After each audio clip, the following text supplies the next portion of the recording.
En el siguiente ejemplo vamos a analizar una armadura plana que consta de varios miembros estructurales y que está sometida a 3 cargas externas, una de 10 libras en el punto E y 2 cargas más en el punto C, como se muestra aquí en la figura.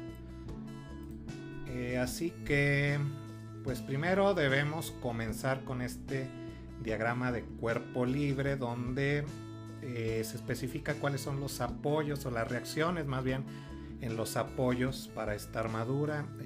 Aquí tenemos una clavija en el punto A y en el punto D es el equivalente a un rodillo, por eso tiene una sola reacción vertical a la que llamamos DY. Entonces ahí están clavija y rodillo.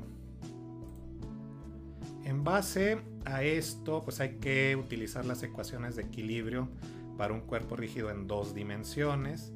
La sumatoria de fuerzas en X pues nos resultan en una ecuación muy sencilla donde podemos despejar a X, que es igual a menos 2 libras. Ese signo negativo lo que nos indica es que mi propuesta inicial de AX hacia la derecha pues en realidad debe ser hacia la izquierda, y eso pues lo tenemos que corregir ya en el siguiente paso donde pasemos al análisis de los nodos. Ahora, en la sumatoria de fuerzas en Y tenemos pues una ecuación con 2 incógnitas. Esto pues nos va a llevar a tener que usar esta sumatoria de momentos en A. A partir de esta sumatoria de momentos respecto al punto A, que es este de aquí en la clavija, podemos despejar DY. Y bueno, con DY, que sería aquí es donde despejo DY y le asigno un valor de 16.5 libras. Entonces estas 16.5 libras es lo que se sustituye aquí en esta ecuación al despejar a Y de la sumatoria de fuerzas en Y. Y entonces tenemos que el resultado para AY, la reacción vertical en la clavija, es de 3.5 libras. Con esto pues tenemos las reacciones en todos los apoyos, y solo hay que recordar que el AX hay que cambiarle el sentido una vez que comencemos a analizar los nodos, particularmente el nodo A. Y aquí está el nodo A.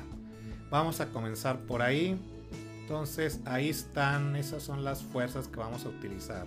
Aquí AX, este sería el AX ya cambiándole el sentido. Y tenemos otras 2 fuerzas que son ya las fuerzas particularmente de los miembros estructurales, que es lo que ese es nuestro principal objetivo, encontrar qué fuerzas están sintiendo esas barras y saber también si esas fuerzas son a tensión o si son en compresión. Aquí está, ese sería el nodo ya con utilizando nuestros ejes X y Y, con el punto A como el origen. Y bueno, hay que aplicar la sumatoria, o más bien las condiciones de equilibrio para una partícula, que esa partícula es el perno que está sometido a las distintas fuerzas. Y bueno, tenemos de la sumatoria de fuerzas en Y, aquí es sencillo despejar FAB y encontramos que esta fuerza FAB es de menos 4.2 libras. El signo negativo pues ya nos va indicando que esta fuerza AB pertenece a una barra que está sometida a compresión. Ahora, usando FAB acá en la sumatoria de fuerzas en X, tenemos que FAE igual a 4.3 libras con un signo positivo. Entonces eso lo que significa es que está a tensión esa barra. Con esta información vamos ahora a pasar al siguiente nodo, siempre recordando que lo que está a tensión se pasa así a tensión, y lo que está en compresión también nos llevamos esa información, y en el siguiente nodo digamos la FAB o la barra AB tenemos que también utilizarla a compresión. Y bueno, ahora vamos a pasar aquí, este sería el punto B que queremos utilizar. Ahí están las fuerzas. acuérdense que esta es la fuerza AB y ya conocemos que está con presión, por eso la dibujo así, con la flecha entrando hacia el nodo. Y bueno, aquí lo pongo ya en una figura más detallada.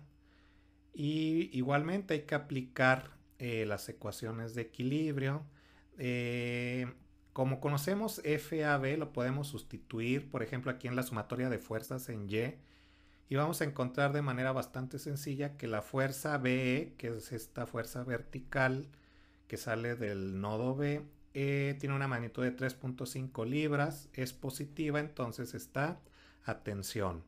Ahora la fuerza FBC se puede despejar de la ecuación de sumatoria de fuerzas en X y pues vamos a tenerla con una magnitud de menos 2.3 libras. Eso lo que significa es que FBC va a estar a compresión. Con esto pues tenemos ahora ya información sobre estas barras y nuevamente vámonos al siguiente nodo con esta información. El siguiente nodo va a ser C. Ahí en este nodo C pues tiene las características particulares de que ahí hay dos cargas externas aparte de las fuerzas a las que están sometidas las barras de manera interna, que serían esas. Y bueno, de manera más detallada aquí está. FBC ya lo conocemos y bueno, nos restaría de conocer FCE y FCD, que es lo que estoy planteando aquí. Otra vez, fíjense que FBC lo estoy poniendo ya a compresión porque del nodo anterior ya encontramos que esa barra está con presión y así hay que llevarnos ya esa información al nodo que sigue. Aquí encontramos pues el FCE, esa barra está a tensión con 7.8 libras de magnitud. Y ahora aquí hay un resultado negativo, eso significa que FCD es una barra que está a compresión. Finalmente, en el nodo D, donde hay un apoyo que es el rodillo, vamos a buscar pues la fuerza que nos falta, que es esta fuerza horizontal aquí. Esta flecha vertical hacia abajo es la fuerza de esta barra que está a compresión, por eso la dibujo la flecha entrando al nodo, que sería esto de aquí. Este es FCD, que ya la conocemos. Este es DY, que es la reacción, y FD, que es la fuerza que nos resta por calcular y que de acuerdo a las ecuaciones de equilibrio FD va a ser igual a 0, no hay fuerza en este elemento, en este miembro estructural, y DY es igual a FCD. Y DY es un resultado que ya tenemos desde un principio.